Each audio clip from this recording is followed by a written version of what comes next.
السلام علیکم ناظرین، میں ہوں نصر اللہ غازی۔ ناظرین،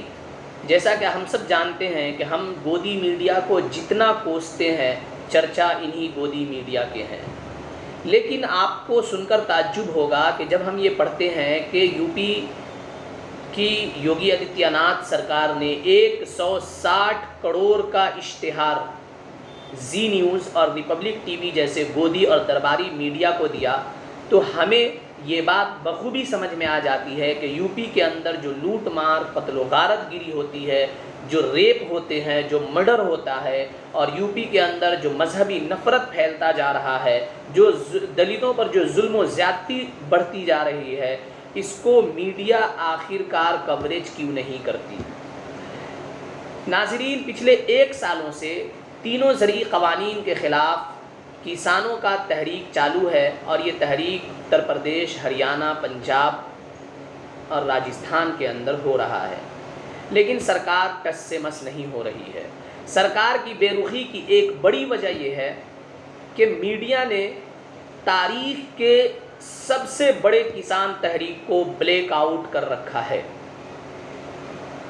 آپ کو سن کر تعجب ہوگا کہ یہ گودی میڈیا یا درباری میڈیا جب مسلمانوں کا کوئی واقعہ پیش آتا ہے تو فوراً مسلمانوں کو اور مسلم سماج کو، مسلم قوم کو پاکستان، طالبان اور آتنکواد سے جوڑ کر پیش کرتی ہے۔ اسی طریقے سے کسان تحریک کو ان گودی میڈیا نے خالصتانی، نکسلواد اور جہادی جیسے شرمناک اور گھٹیا لیبل چپکا دیے۔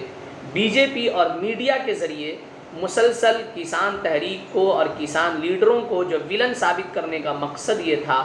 کہ انہیں اور ان کی تحریک کو پوری طریقے سے کچل دیا جائے، لیکن اس کا خطرناک نتیجہ یہ نکلا کہ اتوار کو لکھیم پور کھیری کے اندر مرکزی وزیر کے صاحبزادے نے مبینہ طور پر کھلے عام کسانوں کو ہی کچل دیا۔ اب ذرا آپ یاد کیجئے 2011 کے اندر انا ہزارے کی یو پی اے گورنمنٹ کے خلاف جو تحریک چھڑی تھی، کئی مہینوں تک صبح سے رات تک یہی گودی میڈیا اس انا ہزارے کی تحریک جو جنتر منتر پر ایک ڈرامہ بھی تھا اس کو کوریج کرتی تھی، اور رات دن یو پی اے سرکار کو کوستے رہتی تھی، جس کو بی بی سی نے میڈیا سرکس کا نام دیا تھا۔ آپ اندازہ لگائیے کہ پہلے جب دنگوں کی رپورٹنگ ہوتی تھی تو اس رپورٹنگ میں فرقوں کی شناخت ظاہر کرنے کی ممانعت ہوتی تھی، لیکن آج وقت بدل چکا ہے۔ میڈیا دن رات ہندو اور مسلم کے راگ الاپتا ہے۔ خود چیف جسٹس آف انڈیا نے میڈیا کی تعصب اور دنگائی سوچ کی تنقید کی ہے۔ مسلمانوں کے خلاف نفرت پھیلانے کا کام پہلے طالبان اور طالبان سے بھی زیادہ خطرناک اور کٹر آتنکی سوچ کے مالک گروپ وشو ہندو پریشد، بجرنگ دل اور RSS کیا کرتے تھے، اب یہ کام گودی میڈیا کرتی ہے۔ ناظرین، یہ سب بتانے کا مقصد یہ ہے کہ آج کے دور میں ہمیں گودی میڈیا کا پوری طریقے سے بائیکاٹ کرنے کی ضرورت ہے، ہمیں ایک آزاد میڈیا ہاؤس کی ضرورت ہے، اور ہمیں ان گودی میڈیا کے خلاف سڑکوں پر آنے کی ضرورت ہے۔ یاد رکھیے، میڈیا جمہوریت کا ایک بہت ہی مضبوط ستون ہے، جو میڈیا جمہوریت